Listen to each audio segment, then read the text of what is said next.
I opened our banking app to buy a $50 waffle iron, and found out my husband had secretly emptied $31,000 from our savings account.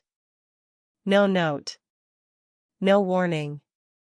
Just a number that didn't make sense and a silence where an explanation should have been. By the end of that day, I would find out exactly where every single dollar had gone. And it would break my heart and heal it in the very same breath. I'm Amanda. This is what happened when I stopped guessing and started looking. I want to tell you that I found out in some dramatic way, that I opened an envelope with trembling hands, or that a stranger called me at midnight to whisper the truth. But no. I found out because I was trying to buy a waffle iron. It was a Tuesday. I remember because Tuesdays are trash pickup days on our street, and I was standing at the kitchen counter in my pajama pants and one sock, half listening to the garbage truck groan its way down the block while I scrolled through a kitchen appliance website. Our old waffle iron had died a slow, smoking death the previous Sunday, filling the house with a smell like burnt hope, and I'd been saying I'll order a new one for 4 days straight. So there I was, cart full, ready to click purchase, when I opened our banking app to check if the joint account could cover it. The number on the screen made no sense. I actually laughed, a short, confused bark of a laugh, because my brain assumed it was a glitch. I closed the app and opened it again. Same number. I refreshed it a third time, the way you press an elevator button repeatedly as if your impatience might speed up the laws of physics. $142.17. Our savings account, the one my husband Daniel and I had been feeding every month for 6 years, the one that stood at just over $31,000 the last time I'd checked, which admittedly was probably 2 months prior because I am, by nature, not a person who checks, had $142.17 in it. I sat down on the kitchen floor. Not dramatically. My knees just sort of stopped being interested in holding me up, and the floor was right there, so I let it catch me. My first thought, and I am not proud of this, was, did I do this? I ran through a mental inventory of my own spending. Had I gone on some dissociative online shopping spree I'd blacked out from? Had I paid off something I forgot about? But no. I don't have that kind of gap in my memory. I remember exactly how much guilt I feel over a $14 candle. My second thought was the one that actually scared me. Daniel. I want to be clear about something before I go further. My husband is not a dramatic man. He alphabetizes the spice rack. He has never once raised his voice at me in 9 years of knowing him, not even the time I backed his car into the mailbox post, not even the time I let his sourdough starter die while he was at his cousin's wedding. He is the human embodiment of a weighted blanket. Which is exactly why, sitting on that kitchen floor with my phone screen glowing $142.17 up at me, I felt something colder than anger. I felt afraid. Because the version of Daniel who would empty our savings account without telling me was not a version of Daniel I had ever met, and not knowing which stranger might be wearing my husband's face is a very specific kind of terror. I called him. He was at work. He manages inventory for a regional hardware supply company, a job so aggressively unglamorous that I used to tease him it was the human equivalent of beige, and he picked up on the second ring, cheerful. Hey, love, what's up? Where's the money? There was a pause. Not a long one. Maybe a second and a half. But I have spent 9 years learning the rhythms of this man's voice, and I know what a normal pause sounds like versus a pause where someone is deciding what to say. What money? Daniel. My voice came out flatter than I intended, some kind of survival mode flatness. The savings account has $142 in it. Another pause. Then, quietly, Okay. I can explain. Not right now, over the phone, but I can explain. I'll be home at 6. Explain now. Amanda. He almost never uses my full name. It's usually Manda, or Babe, or, since our 3rd anniversary, when I got extremely drunk at a family barbecue and tried to convince his uncle that raccoons could be domesticated, Raccoon Whisperer. Amanda is reserved for moments when he needs me to actually listen. I promise you it's not what you think. Nobody's hurt. I haven't done anything illegal. I will tell you everything tonight. I can't do it from a warehouse floor with Gary standing 4 feet away restocking hex bolts. I heard Gary in the background say, "I can move." Gary, no, Daniel said, and despite everything, despite the fact that my chest felt like it had a fist inside it slowly closing, I almost laughed. 6 o'clock, I said. And Daniel, if you tell me you have a gambling problem, I need you to know I will burn every single card table in this state. I don't gamble. I can't even win at Monopoly. You know this. He wasn't wrong. Daniel loses at Monopoly with a consistency that borders on the supernatural. I hung up and sat on the kitchen floor for another 20 minutes, running through every terrible possibility available to the human imagination: an affair with a secret apartment, a gambling addiction, a drug problem, a secret family in another state, a cult donation, a Nigerian prince, an ill-advised cryptocurrency venture, blackmail. By the time I finally stood up, my legs had gone pins and needles numb, and I had, in my head, already divided our furniture and decided I'd keep the dog and he could keep the ugly recliner he loves and I've always hated. Then I called my best friend Priya, because that is what you do. You do not suffer alone, you drag someone else down into the suffering with you, out of love. Priya showed up 40 minutes later holding a tuna casserole she'd apparently made for an entirely different emergency and just repurposed, because Priya believes all crises are improved by carbohydrates. Okay, she said, setting the casserole on the counter like evidence at a trial. Walk me through it again. From the top. Don't skip anything, even things that seem irrelevant. Especially things that seem irrelevant. Priya has watched approximately 4,000 hours of true crime documentaries and treats every domestic mishap in my life as a potential cold case. When my neighbor's cat went missing for 2 days, Priya produced a timeline. When my Amazon package didn't arrive, she asked me for the delivery driver's typical route pattern. I told her everything. The waffle iron, the $142.17, the phone call, Gary. Priya nodded slowly, tapping one finger against her chin. Okay. First theory. And I want you to stay calm. I'm sitting down. I'm as calm as I'm going to get. Secret second family. Priya. I'm just saying, statistically, there is no statistic that applies to Daniel. Daniel gets flustered ordering a sandwich if the person behind the counter makes eye contact with him for too long. He does not have the emotional bandwidth for a second household. Fine. Second theory. Gambling. He already denied it. That's exactly what a gambler would say. He loses at Monopoly, Priya. Priya considered this. Okay, that is compelling counter-evidence. She sat down across from me at the kitchen table, casserole steaming faintly between us like a strange centerpiece. Third theory, and I say this with love, is he building something? Like, a shed? Have you checked the backyard? I had not checked the backyard.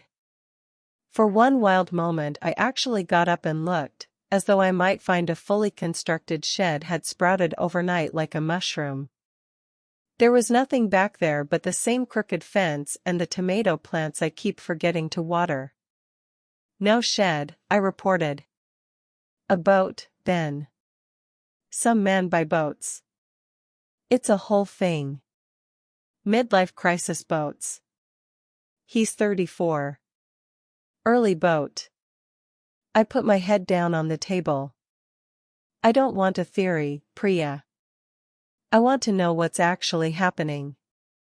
What if it's bad? What if he's sick and he's been paying for treatment secretly because he didn't want to worry me? Saying it out loud made my stomach drop in a way none of the other theories had.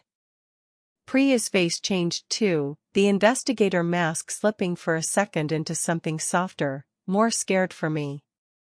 Has he seemed sick? She asked gently. Tired? Any weird symptoms? I thought about it honestly. Daniel had seemed fine. Better than fine, actually. Over the last few months he'd been humming more. He'd started getting up earlier, which for a man who once described 7 a.m. as an act of violence was notable. He'd lost a little weight, but in a good way. He'd mentioned taking the stairs at work instead of the elevator.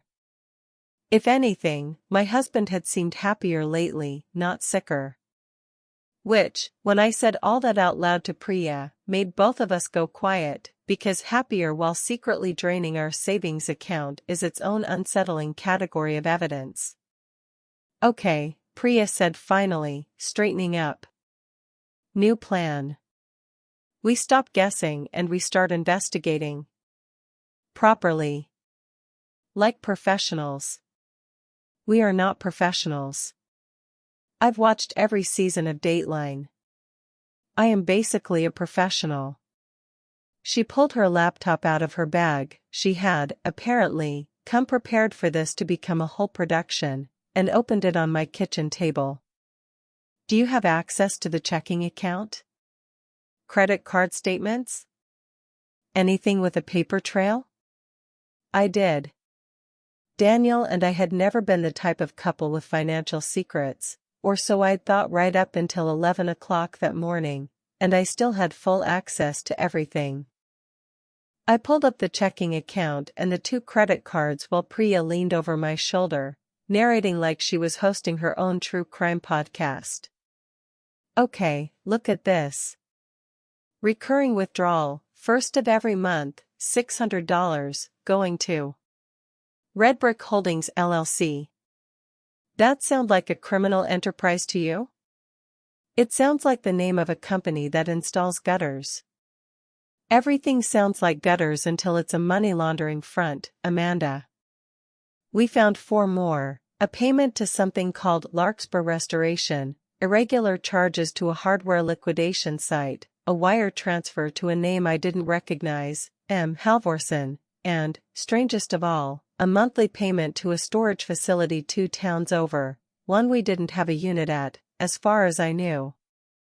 By the time Priya and I had assembled our little constellation of financial breadcrumbs on a legal pad, her handwriting, because mine was shaking too much to be legible, the clock read 4:45, and I had worked myself into a state of such specific, focused dread that I almost forgot to be scared of the general kind.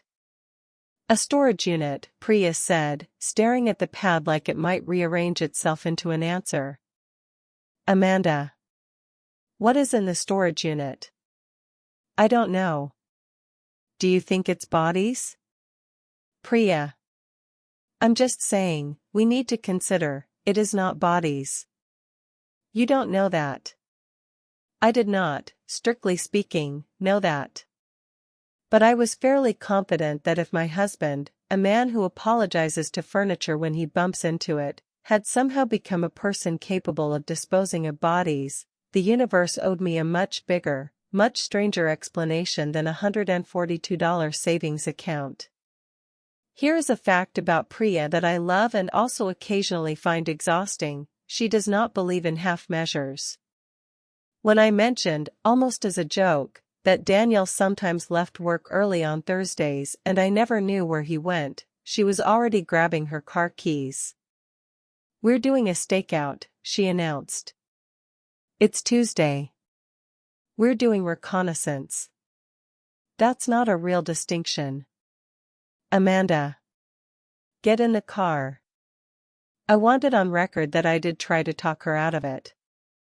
I wanted on record that some small, sensible part of me said, "Just wait until 6, he said he'd explain everything, trust him." But the larger, louder part of me, the part still sitting on a kitchen floor in my memory, staring at $142.17, wanted answers now, in the way your body wants water after a long run, an urgency that overrides good sense. So we drove to Daniel's work, parked half a block down in Priya's ancient hatchback with the windows cracked, and did what she called recon and what any reasonable observer would have called loitering suspiciously outside a hardware supply warehouse in a Honda held together by bumper stickers. At 5:40, Daniel came out. Not to his car. He walked, briskly, in a way that struck me as oddly purposeful for a man usually built like a golden retriever wandering toward whatever smelled interesting, down the street and around the corner. "Follow him," Priya whispered, though there was no earthly reason to whisper. We were sealed inside a car 40 feet away. We followed him. On foot, because Priya insisted the car would be too conspicuous, a statement I found rich coming from a woman wearing a leopard print scarf in 90-degree heat, but I didn't argue, because arguing felt like it would take energy I needed for whatever came next. Daniel walked 6 blocks. He didn't look back once, which either meant he had nothing to hide or meant he was very bad at being followed, and knowing Daniel, I genuinely could not tell you which. He stopped in front of a building I recognized immediately, with a lurch in my chest that had nothing to do with the walking. It was Pop's. For those of you who don't know Pop's, and there's no reason you would, it closed 9 years ago. It was a diner.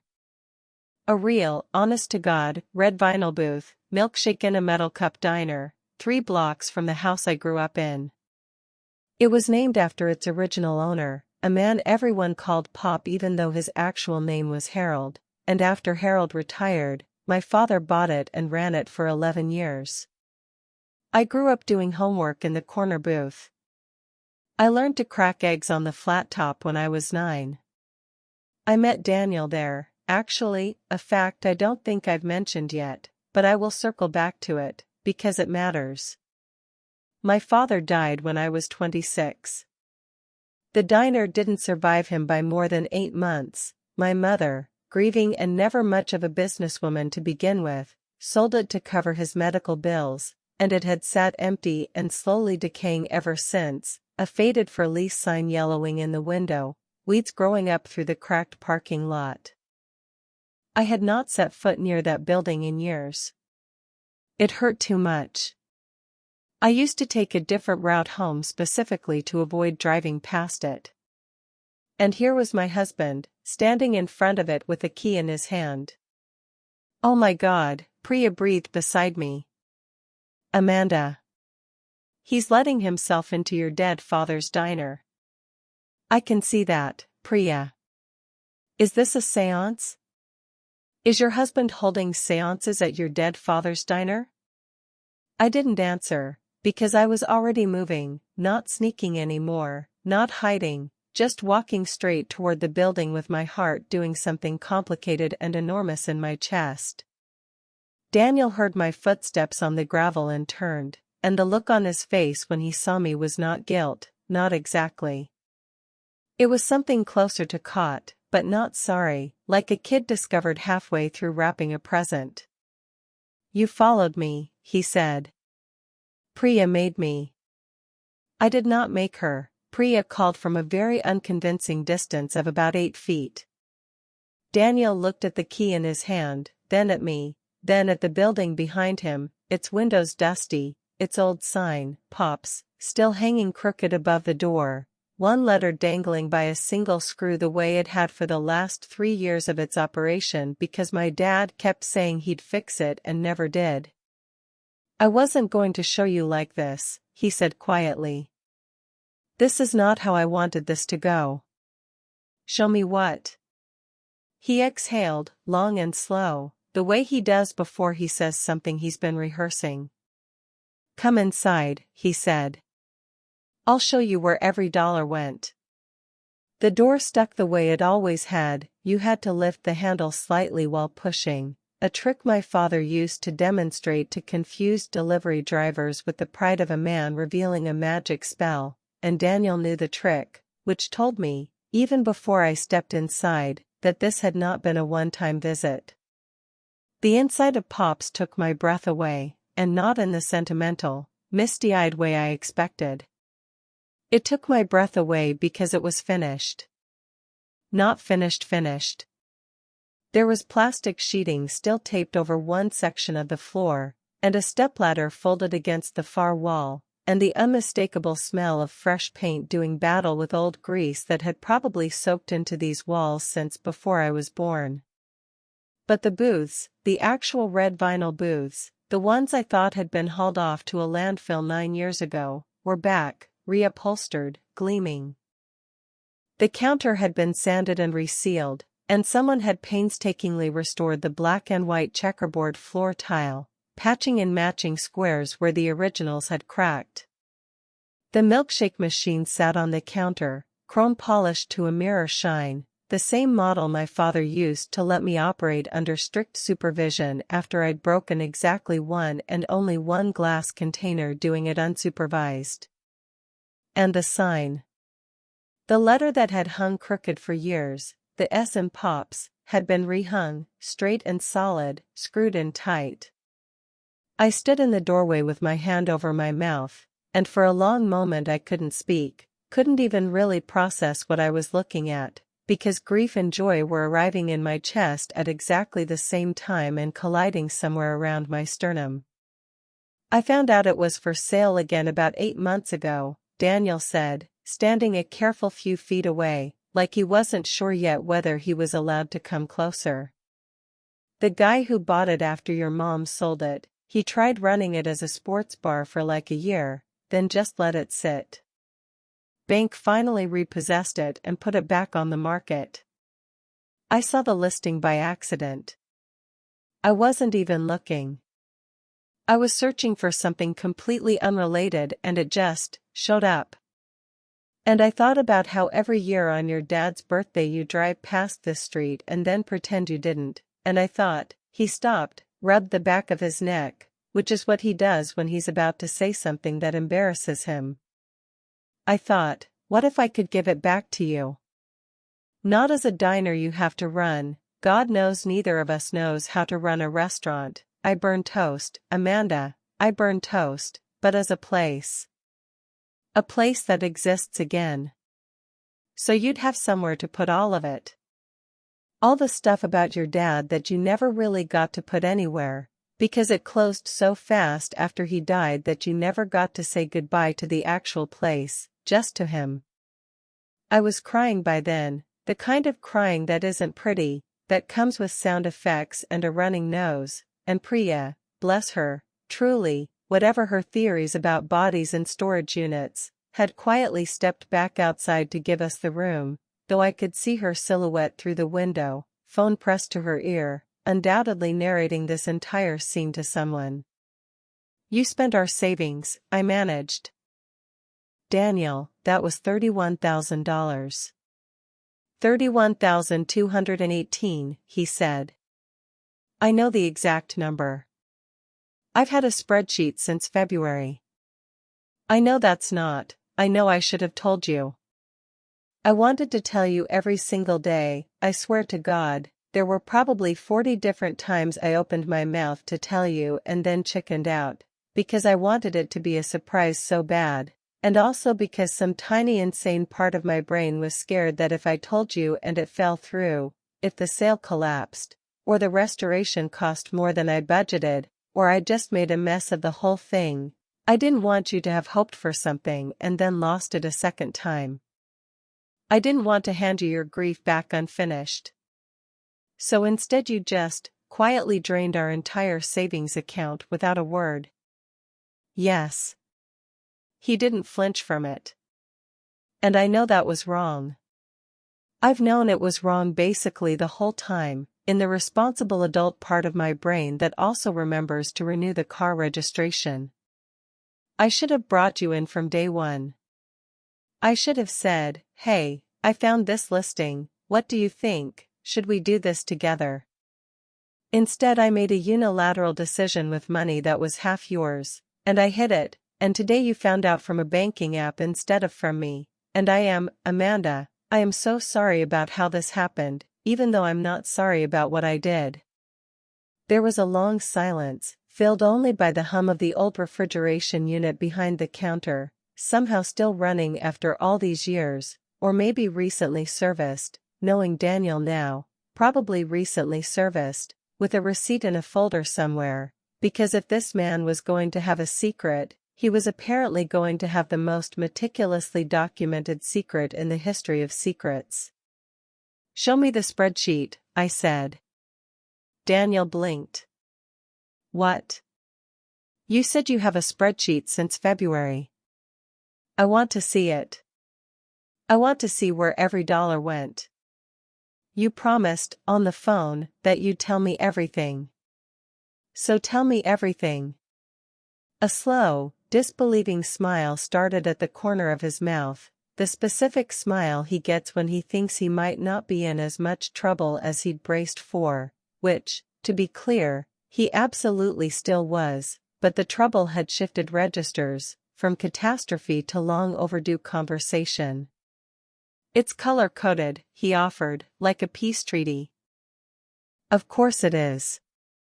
There's a tab for contractor invoices and a separate tab for equipment and a third tab for sentimental items I bought back specifically because I thought you'd cry, which, side note, is currently the longest tab.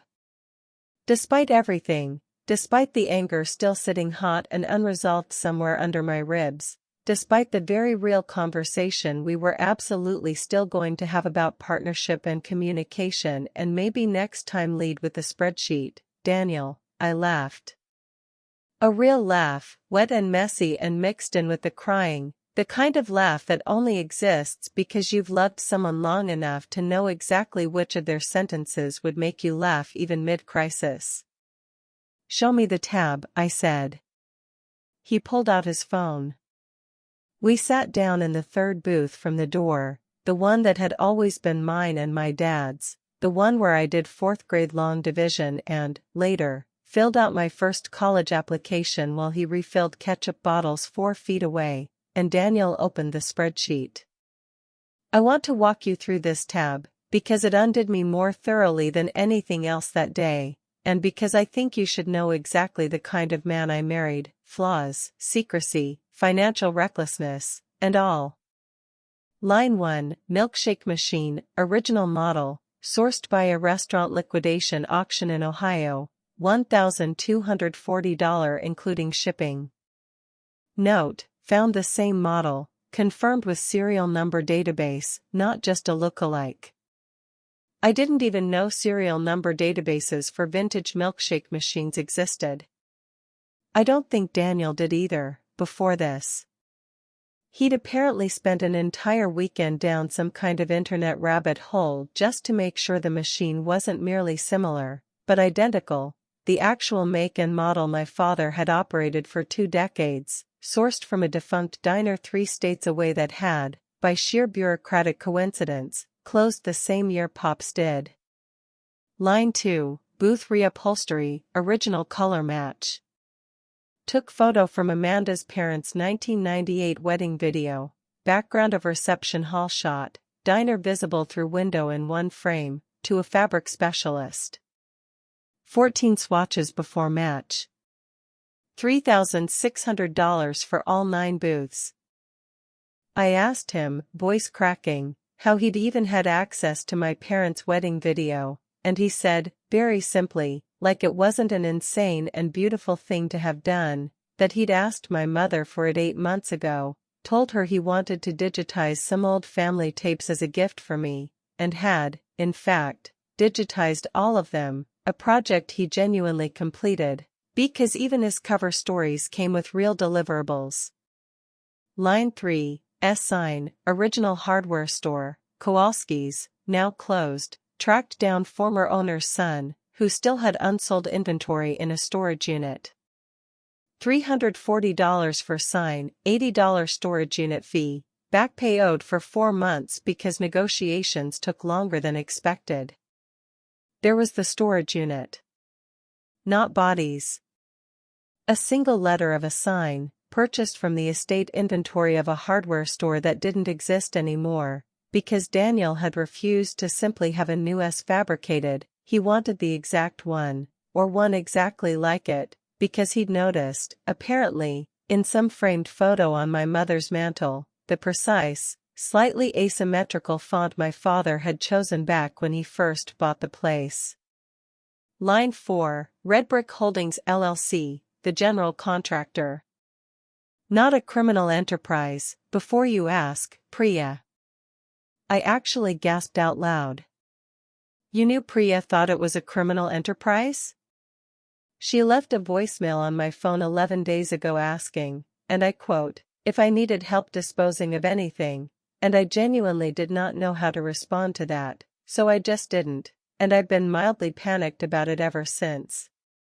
I put my face in my hands, half laughing, half sobbing, and made a mental note that Priya and I were going to have a serious conversation about boundaries, right after I finished having several other serious conversations first.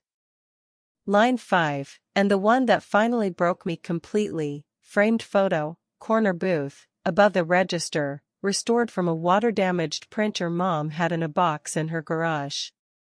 Cost, $0, called in a favor from Marcus, my old college roommate, does photo restoration on the side. Photo is of your dad and you, age approximates 6, both wearing paper hats, both holding spatulas, both making the same ridiculous face. I looked up. There, above the register, in a frame that hadn't been there 10 minutes ago because I genuinely think Daniel had hung it sometime in the last hour before we arrived, was the photo. I remembered that day. I didn't remember it being photographed, but I remembered the day, my 6th birthday, which my father had insisted on celebrating by letting me run the kitchen, which mostly meant I stood on a milk crate and flipped a single pancake while he hovered 2 inches behind me, both of us wearing paper hats a regular had made from that day's newspaper, both of us making the exact same ridiculous, tongue-out, cross-eyed face because that's a face he taught me, a face we made at each other for the rest of his life, at graduations and holidays and, the very last time, in a hospital room 11 days before he died, when he was too tired to talk but not too tired to stick his tongue out at me one more time. I got up from the booth and walked over to the photo and just stood there, one hand pressed flat against the wall beneath it, and Daniel came and stood beside me, not saying anything, not needing to. There's more tabs, he said eventually, gently. If you want to see them. There's no rush. How much, I said, my voice thick, is left? In total. What did all of this actually cost? He told me the number.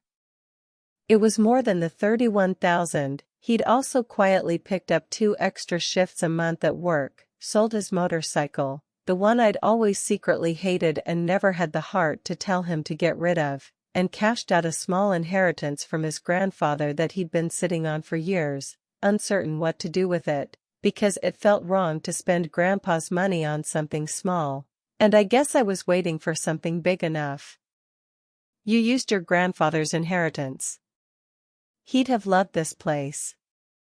I only met your dad twice before he passed, but Grandpa and your dad would have gotten along insanely well. 2 men who peaked emotionally at cooking breakfast for people they loved. He paused. I think about that a lot, actually. That they never really got the chance to know each other, and somehow this place is where both of them ended up anyway. I didn't have words for a while after that. We just stood there, my hand on the wall, his hand eventually finding mine, the 2 of us quiet in a restored diner that smelled like fresh paint and, faintly, impossibly, like the ghost of coffee that had been brewed 1,000 mornings in a row a decade ago. I want to be honest with you, because this isn't a story about a grand gesture erasing a real problem. It's a story about a grand gesture coexisting with a real problem, which is a much messier, much more true-to-life kind of ending.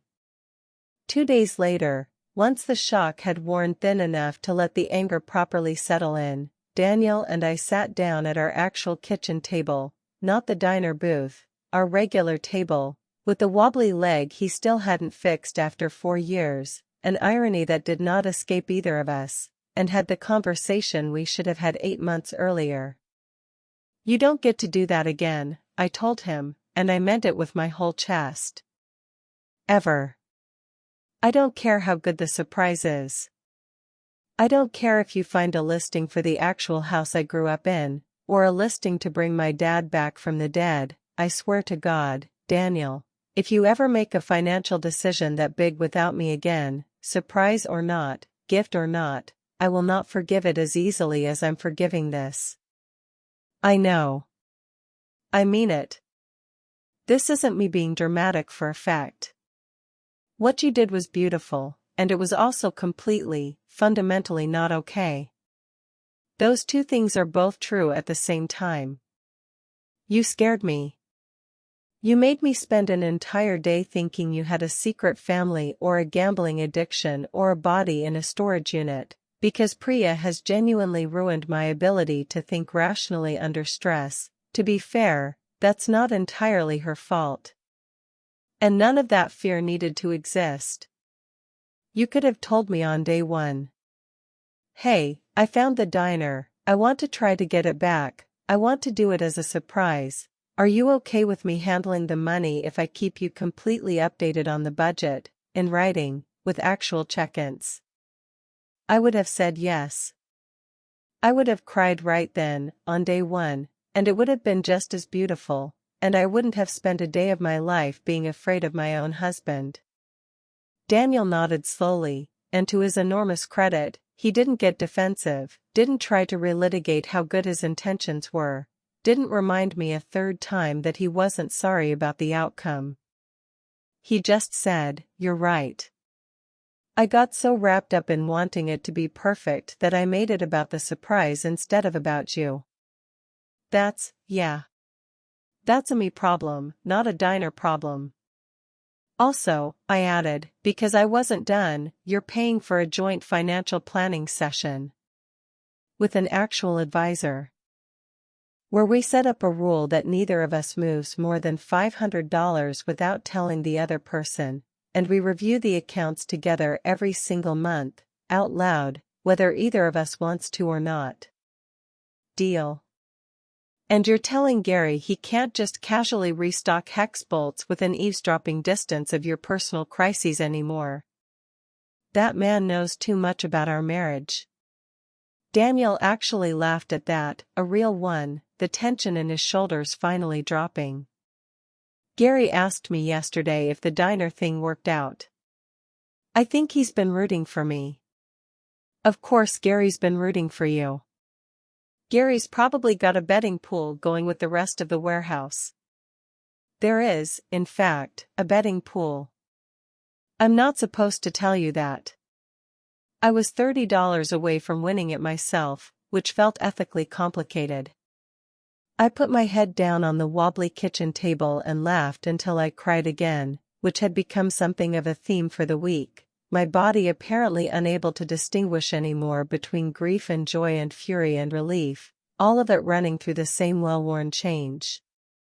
We didn't reopen Pop's as a functioning restaurant. Daniel was right that neither of us had the first idea how to run one, and after some conversation, we decided the honest, sustainable plan was to lease the building to a young couple in town who'd been trying to get a breakfast spot off the ground for 2 years and kept getting priced out of every available storefront. They kept the name. They kept the sign.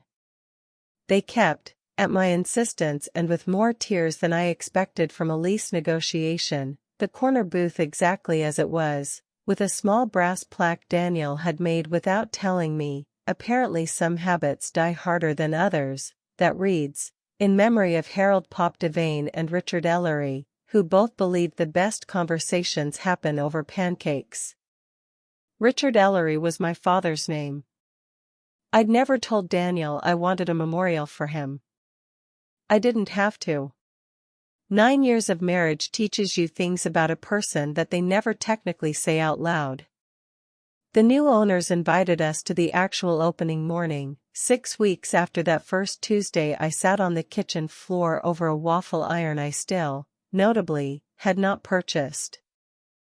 Priya came, of course, and spent the entire breakfast interrogating the new owners about their supply chain for informational purposes, and my mother came too, and cried into her coffee in a way that started as grief and ended, by the second cup, as something closer to peace.